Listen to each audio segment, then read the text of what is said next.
Hey guys, Ramsey here. Welcome to another video. Today we're doing an early impression video on a house I've never spoken about on the channel before.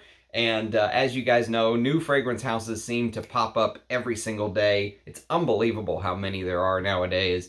It just goes to show what a financially sound business it is to own a fragrance house, what the profits are in some of these, the juices and what they sell for, especially in the niche world, now that fragrances are easily 250, 350, 450. It's just unbelievable. But this house is called Argos. And this is a house that I have to be 100% honest with you guys.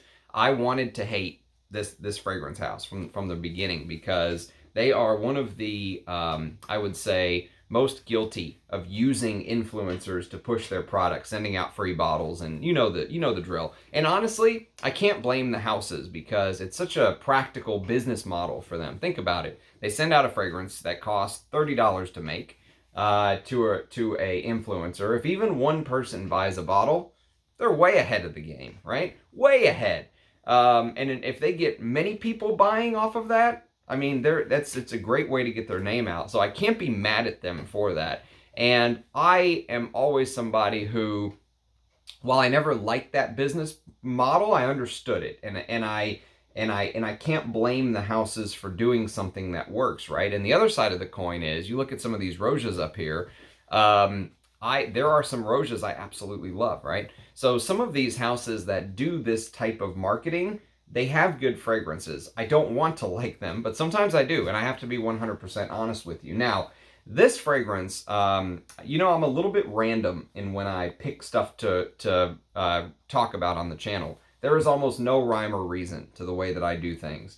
And so today, what ended up happening is one of the biggest things for me, if I ever notice in my sample set that multiple people have sent me the same fragrance, I focus on that one. Mostly because it gets 2 samples out of the damn way, and I have a lot of samples to go through. But the one we're going to talk about today is a 2019 release, okay? And the fragrance is called Brivido Della Caccia. Brivido Della Caccia, okay? So as you can see, here's one sample, and I've gone through this whole thing, basically. So I've worn this to bed. I have worn this as my scent of the day. I'm wearing it as my scent of the day today. And then I got an actual official carded sample, which I actually really like the detailing on this house. So interestingly enough, for those of you who are not into mythology or Egyptian mythology or Roman or Greek mythology, this right here is not the Illuminati eye. This is actually called the Eye of Horus. And Horus was an Egyptian god. It's an Egyptian symbol. And so interestingly enough, if you look at the Eye of Horus, you'll notice that it's usually his left eye that is mostly shown when it's represented. The Eye of Horus, it's usually the left eye. So this is on the other side, it's reversed. This is the right eye of the Eye of Horus. And normally when you look, sometimes they'll actually equate the left eye with the sun and the right eye with the moon. So there's a pretty cool story if you're into the mythology thing, where there was a huge conflict between Horus and his rival god named Set.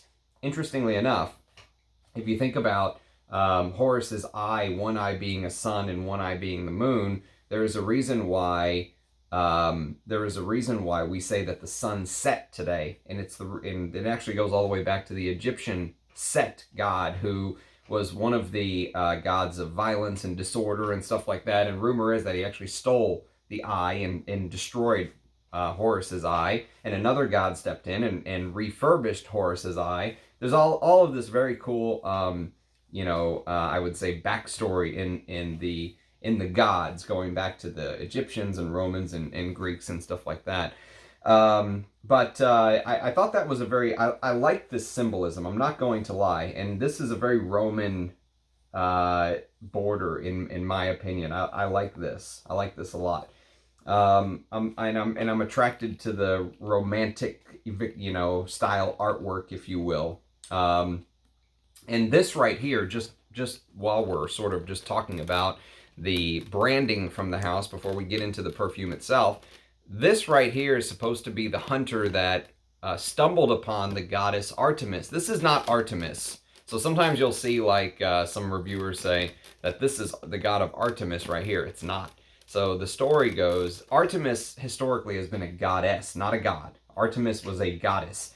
And what ended up happening, the story in Greek mythology, is Artemis is the goddess of hunting and wilderness and nature and stuff like that, right? She's also the goddess of chastity, childcare. Don't ask me why. How are you the childbirth? How are you going to be the goddess of childbirth and chastity? Makes no sense. But she is, and nature and stuff like that. And so the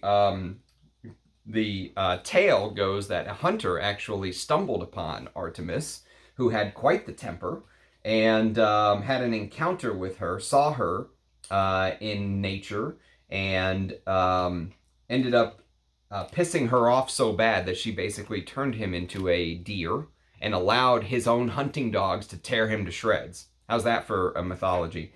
So anyways, enough about that. But needless to say, I like the little packaging. I like what he did with the symbol. I'm a fan. Okay? I don't want to be a fan, but I'm a fan. So, so I own 0 bottles from this house. I've never talked about them on the channel because, well, there's just so many fragrances to discuss. You can only do so much, right? So I'm wearing this as my scent of the day today. And the owner of the house, just maybe as a little quick backstory. So the owner of the house is an American-born model and actor and real estate developer named Christian Petrovich. And he also claims to be the perfumer, which really gives me Roja vibes, right? And if you look at his bottles, they have a plaque on the front, which I like the whole plaque thing on the front. But again, gives me very Roja vibes, right? And so the rumor is that after his modeling career, which spanned 2 decades, and you know, he was an award-winning actor. This is according to the Argos website, by the way, which is by Argos.com, and it says he played various roles in several movies and television productions, and on and on and on. And it says he's a successful property owner and developer in Dallas. He's right down the street from me. I'm in Argyle. So it says Christian turned his passion for fashion and fragrance into full-time luxury niche fragrance house, creating bespoke private label fragrances for Europe's elite. He got sick of that after several years and decided to launch his own house, Argos Fragrances. So that's a little bit of a backstory. So I don't think they really credit the perfumers because he's saying that he is the perfumer. I don't know if that's true or not, but that's what is being told, I believe. He's the CEO and founder and perfumer. So we'll just leave that at that. If anyone has any more info on that, just leave it in the comments. So let's talk about this specific fragrance. And again, his fragrances go back further because I think the house was founded in 2018. This is a 2019 release. So again, I'm just a little bit random because someone else sent me a sample of Brivido Della Caccia, and which means, by the way, thrill of the hunt. So speaking of, you know, the hunter coming across Artemis. Okay, so enough of that. So let's talk about the scent itself, because this is the first Argos I've had on the channel. And it's funny because I always feel like there's a lot of pressure from the community on reviewers nowadays. It's like, do you love it or do you hate it? You know, they want you to sing its praises or they want you to kind of bash the shit out of it, right? People love negative reviews nowadays. And rightly so. There aren't enough of them.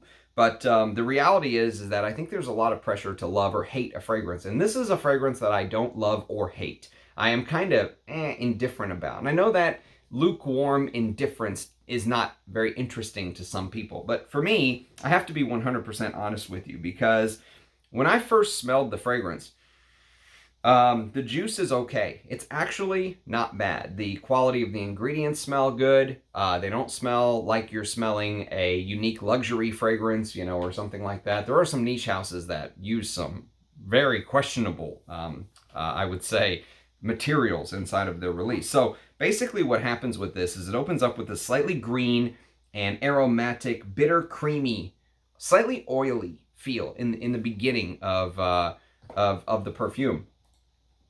And so according to the brand, so what they say is that Brivido della Caccia is the here's how they basically break it down. It says, well, now they're just telling the story about Artemis. I'm trying to see if they were going to get... Okay, here we go. It unfolds with in an enigmatic composition of juniper berries, Monte Absolute, Oriental tonka bean, and rich amber, and animalistic fragrance. I don't agree with that. With accents of supple leather and birchwood that is as equally bold as it is romantic.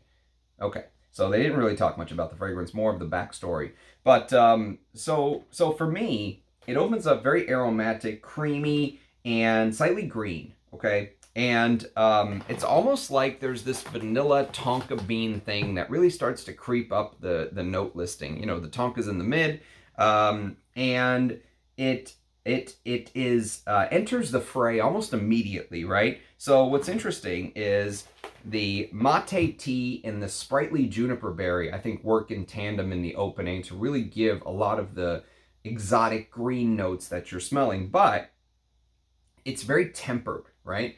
So the tonka bean and the vanilla and these sort of creamier, somewhat sweeter notes tend to put a little bit of a ceiling on just how green you're going to get. You know, there are some green fragrances that are just like green, right? In your face green. And this does have some green aspects. It also has some shaving foam aspects. It has some fougere aspects, and it has some shaving foam aspects to me.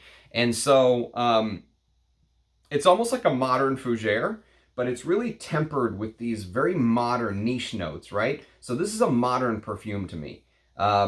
It does have some vintage touches, but they're very carefully used. And I can tell that the perfumer was very careful with the vintage feel, because this house is, if you're using influencers on YouTube to sell your fragrance, you know, you're probably going to want something that a modern, you know, when I think of them as like niche bros, I know that sounds like I'm disrespecting them, but I'm not. I'm just saying somebody who is like, you know, look at my fragrance from Roja, and look at my fragrance from Xerjoff, and look at my fragrance from Dusita, and look at my fragrance from Argos, and look at my fragrance, you know, the niche house goes on. Amouage and all of these niche houses now, you know, it's like a big show-off thing. And that's the type of person that I feel like these type of fragrances appeal to, and sometimes that gets a little bit of a bad rep. I'm not necessarily saying it's a bad thing per se, because it's a very modern perfume, right? So if you're going out to the clubs and, you know, when you're out there with the 20-something-year-olds and you want to smell modern, you don't want to smell like something from the 70s and 80s, which I love, the vintage perfumes. This is the type of house that I think would definitely appeal to you. But, you know, yesterday I wore Fougere Royale, and I'm trying to get to know it because I'm going to review it. Someone very kindly sent me a decant of the Extrait, and so this is the Extrait of Fougere Royale, the very first Fougere for men, right, from the 1800s. Paul Parquet was the one who sort of synthesized Coumarin initially from tonka bean, and Fougere Royale was born. And I wore this, and this is a recreation by Rodrigo Flores Roux and Roja Dub, by the way, for the House of Houbigant. The original Fougere Royale bottles are impossible to find. I'd love to hunt one down one day, but they're very, very hard to find. And, you know, when you wear a vintage Fougere like that in style, you really get a little bit of this smoky bitterness, but it mostly comes from things like the oak moss and stuff like that, which you're used to in a traditional Fougere, the geranium and stuff like that, right? With Brivido Della Caccia, what you really get is you get some of the bitter green, smoky touches, not from vintage oak moss, but from this mate tea note, which is a very strange and modernized note in a way. And what they mix it with is this very modern smelling amber. There are probably some amber woods in there. And I'm going to tell you what, if you take this, okay, and you go, and you're like a hound dog hunting for amber woods, you'll find it, okay? Now, luckily for me, having the tiniest bit of amber woods does not ruin the perfume, so I can stand it. I consider myself lucky in that regard. But just know that there is a little bit of this amber wood feel, but I think it's properly and elegantly used. So strangely, you know, there's this very unusual freshness about the perfume, because the shaving foam aspect does tend to come forward to my nose. Every single time I spray it for the first hour or so, maybe even 2 hours, the shaving foam aspect is there. And it's mixing with that bitter green, you you know, sprightly juniper with the mate tea, absolute, and stuff like that. So the actual note listing is clary sage, which adds a little bit of this outdoor sweatiness. Imagine you're out hunting Artemis yourself, right? Clary sage adds a little bit of this dry, slightly leathery, sweaty feel. With pink pepper, which is a modern note, okay?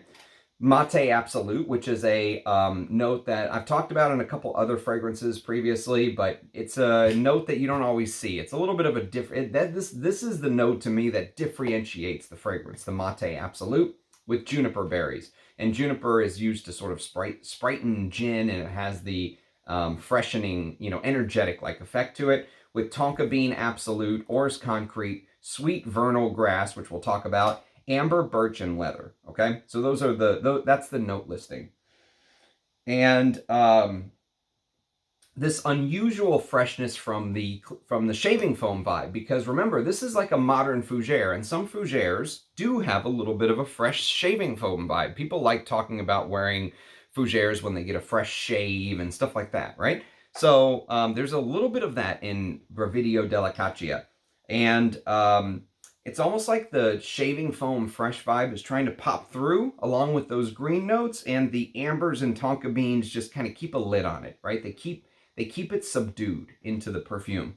And the mate tea adds this bitter, dry, sort of herbal facet to the fragrance. And I think it's what really adds this natural outdoor effect, to me anyways. So Artemis being the goddess of the hunt, like we talked about, I actually think it feels like there's this green tea, almost outdoorsy vibe, but slightly tarry in a way. So imagine when you're smelling that opening. Remember I said the tonka bean and the vanilla. I think there's a little bit of vanilla in here, even though it's not listed, or this amberiness.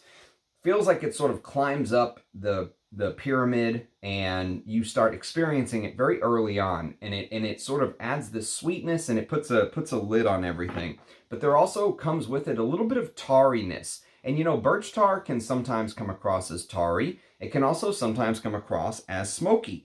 And there's almost like this fenugreek-like smell. So if you smelled fenugreek, some people refer to it as like baby vomit or stuff like that. There's a little bit of this creamy, milky feel to it. And also slightly smoky. Like, you know how sometimes I'll say, like, it feels like there's like a campfire or forest fire, but way in the background? This is even like further in the background. Like you're picking up elements of smoke. But really they're far in the background. To me, the bitter greenness, the herbal dryness, the other elements of the fragrance come to your nose first. The shaving foam comes to my nose first. The smokiness hangs out in the background. It just adds a little bit of roundness to the fragrance, if that makes sense. And there's a note that, and remember, modern fougere. Modern. This is an extremely modern creation. This is not your father's or grandfather's fougères of past. This is a very modern creation, but it's still in that fougere category to me. And there's a note of sweet vernal grass, which I talked about earlier, but it's sweet vernal grass is a note that is indigenous to Eurasia and Africa, okay? And it's actually really properly named because the sweet part, imagine hay being harvested, and before it has a chance to really sort of dry out, you start smelling it, right? And you smell this freshly cut hay, right? Like it still has its moisture in it. So a very modern perfume, but with these very fall-like colors, because sometimes tonka bean absolute, which is being used here, tonka bean, and this sweet vernal grass with that hay-like feel can give you a little bit of a tobacco vibe, right? It can give you a little bit of this fall, dry, you know, think about sitting on like a tractor going through, you know, a pumpkin patch in fall, right? With the leaves starting to fall, almost the time of year we're in today. It's October 6th. I mean, it's still 90 degrees here in Texas because we get no reprieve, but just imagine that scene playing out, right? It's fall, the leaves are falling, the grass is starting to turn brown, stuff like that. And these fall colors tend to come to your mind, browns and yellows and stuff like that. So a very modern fougere with this yellow, fresh, hay-like smell.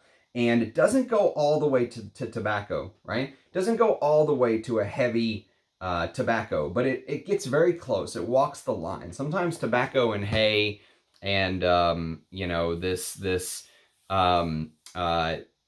straw hay-like feel can sort of, you know, give you vibes of each other, if you will. It can hint towards tobacco without actually being tobacco. Now, what ends up happening as the fragrance continues to dry down is it brings in this leather note.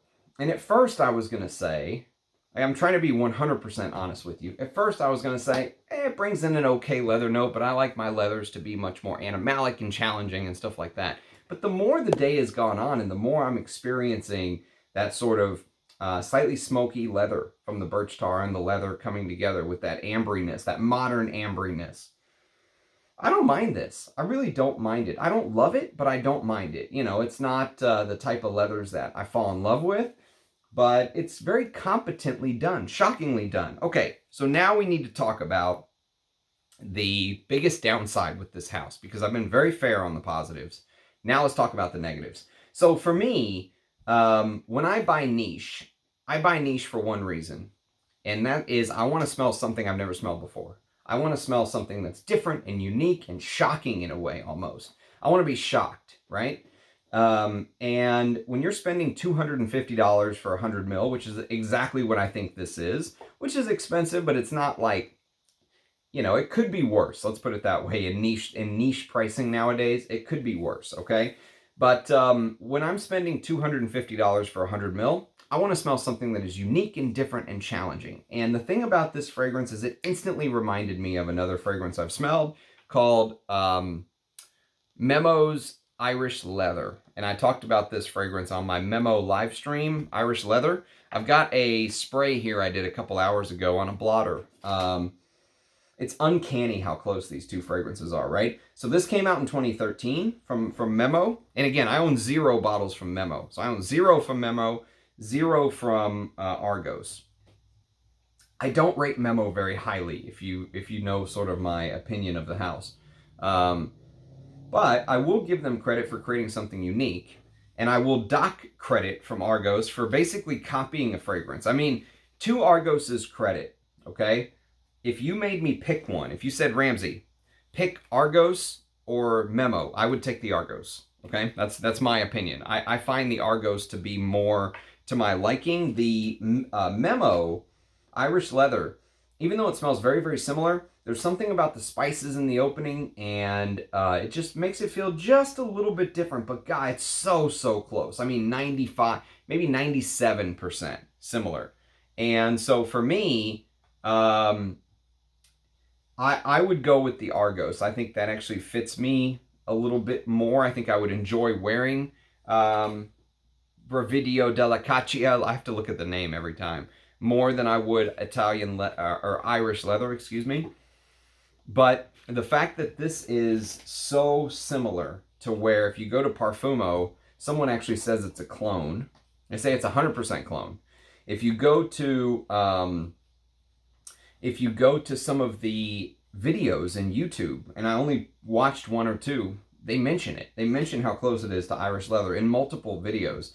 And in some of the videos, I'm sure they got free bottles from the house. I don't know if they did or they didn't, but my guess is that they probably did.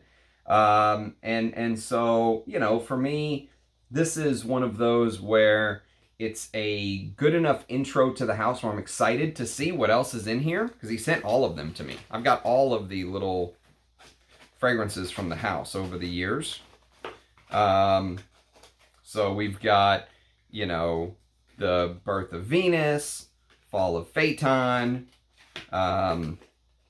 Adonis Awakens. We've got all of them. Every single one that they've done, I think, is in here, right?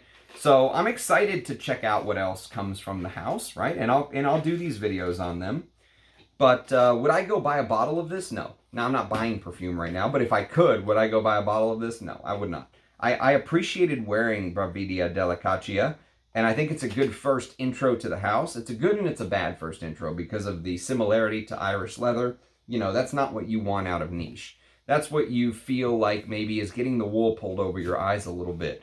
when you're buying a fragrance for $250, niche pricing, okay? $250, yes, it's expensive, could be worse, but still, $250 is a lot of money for a perfume.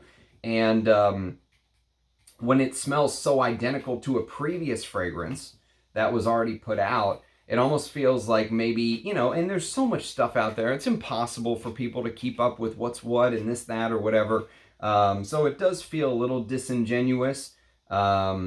And I know there's always someone that's going to say, well, you put a spin on it and it's your own thing. And I completely understand that. But for me, I'm just a little disappointed at the similarity of Irish leather. So a good first fragrance from the house, though. So thank you to Shiva Vareen, who sent me this sample way back when. I never talked about it. And thank you to Matt, who procured this sample set from Argos.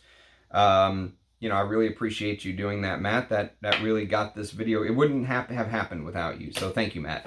And so thanks for... Oh, one other thing I should mention. If you like this style, this modern Fougere style with shaving foam and sort of that sort of vibe, you know, fall colors, check out Dusita's Issara. Obviously, the clone everyone's going to talk about with Brivido Della Caccia is Irish leather, like I talked about. But if you like the style, and maybe you want something just a little bit more grown up, I would say check out Issara. This is another reason why I would not pull the trigger on this. Is that, for me, this scratches that itch. It doesn't do exactly the same thing, okay? It's not one for one like it is with Irish leather, but it gets me in the same ballpark enough. You know, this modern Fougere with shaving foam thing and freshness and stuff like that,